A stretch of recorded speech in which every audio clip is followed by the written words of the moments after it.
So I want to do a video on things that can help you deal with, not necessarily deal with autism, but the sort of issues around autism. I mean, there's a lot of therapy-based stuff. So this is going to be a little bit of a broad overview, I suppose. There's about five or six things that I've used. So I'm doing this from personal perspective. So I'm not doing any specific order. So I've got kind of written down to keep myself focused. So the first thing I did was obviously get in touch with National Autistic Society, because they are the gold standard. I've also been in touch with various other organisations locally. And a book that came to light was one called Living on the Spectrum by Valerie Gorse, which is a self-help book. And with anything, there's an element of discipline. And I don't use autism as an excuse for doing certain things.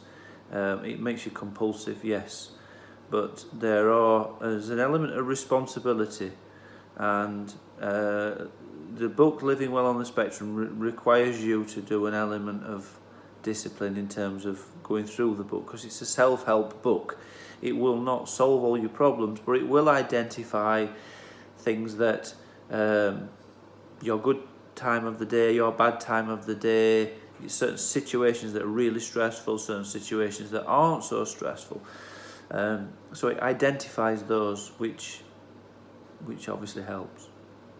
But like I said, there's an element of discipline. It's like going to school. You know, you can't complain that you don't like school. You're not going to learn if you don't go to school, but you just have to find a way of doing it. Now, the problem with that, for me, and this is the issue, but again, you know, I'm coming in from a top-down perspective, is that I find it difficult reading I think it's a dyspraxic thing, but my eyes kind of do this when you're reading it, which makes it really difficult, frustrating.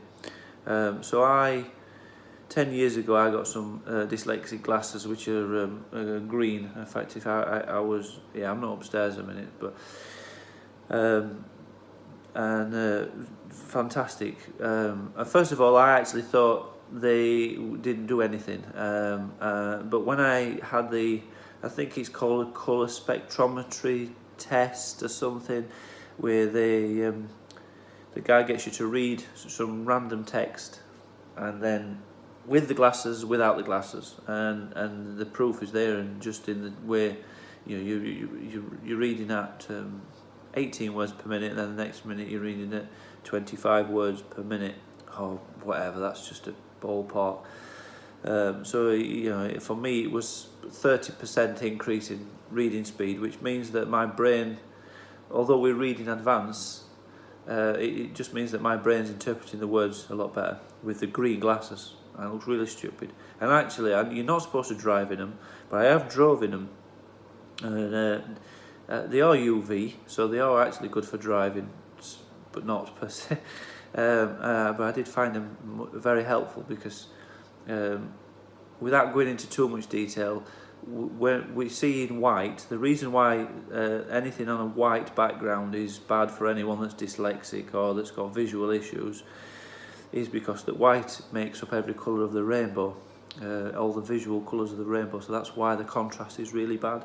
So a yellow background with black is a very, very good contrast. It's probably one of the best, it is the best contrast. Yeah, so buff paper, even for a dyslexic with Theraspecs or dyslexic glasses, is you know, yellow coloured paper, buff paper with black writing is very good. And you do get some real poor examples, even in the sensory world, of poor text, unreadable text. So glasses, so very, very good. Then I have been advised to get some noise cancelling headphones, and what they do is they just eliminate sound, because you do pick up on a lot of sound, and I suppose they would be really good to relax, but I've not tried them, but I know some people that do, and they really work. So going on to sort of relaxation technique, because I might as well, while I'm in the topic, I have looked into various forms of sound meditation. AMSR, can't remember what it's called, but it's various sounds which are kind of whispers and therapeutic sounds. I think there's another one called binaural tones. I might have got the term wrong, so don't jump on me. But binaural tones, there is another one. They're just pulsing sounds, and they're very relaxing. Very relaxing. Anyway, they work for me. But I listen to lots of them.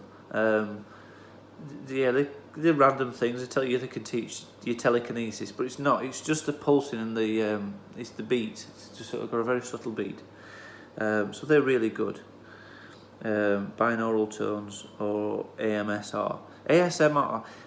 AMSR is like, do you know when you go for a haircut, men, and you have the buzz cutter on your head and it does that? That's an AMSR. A colleague of mine on a group, which is the next thing I'm going to go on to, said he paid £10 for an AMSR session and got a free haircut, which I thought were quite cool. So that's another I've got all my teeth in on today. So that's another form of relaxation, and you can do that at any time. And actually, it's probably really good if you're feeling like stressed. Just stick some AMSR or some binaural tones.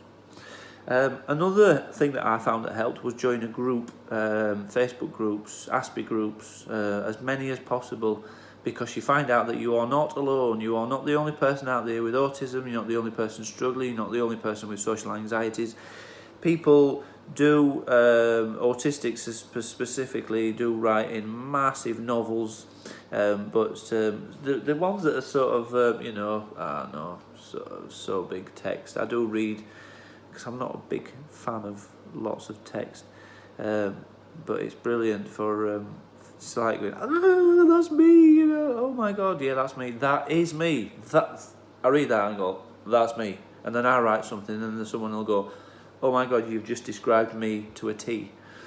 And then someone will say, oh no, I'm not like that. And you go, oh, I'm so jealous because you can do that. And it's like, there's no arguments. There's no one argues. But there are 700 million autistics, and we're a fast growing population. We are on to you. So they're out there. So join some groups, and you can text and talk. So you don't have to speak to anyone. So you can do these videos if you feel confident, like I do to a degree. But if you don't want to, you can just contribute by texting, which is really good.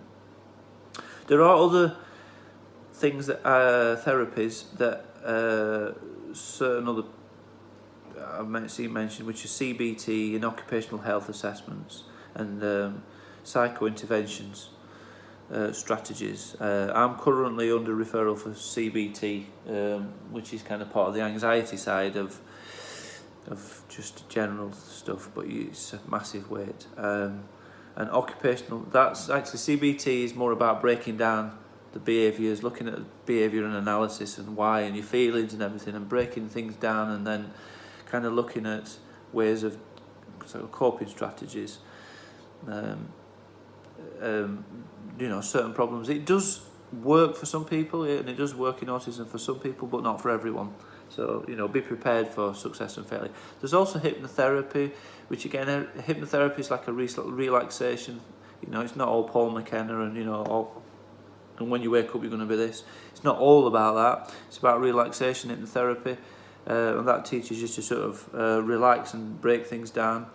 There is also a thing called neuro-linguistic programming, which again takes an issue. So you would, with NLP, neuro-linguistic programming, you kind of like draw a circle from a distance, and you would put your social anxiety into that circle.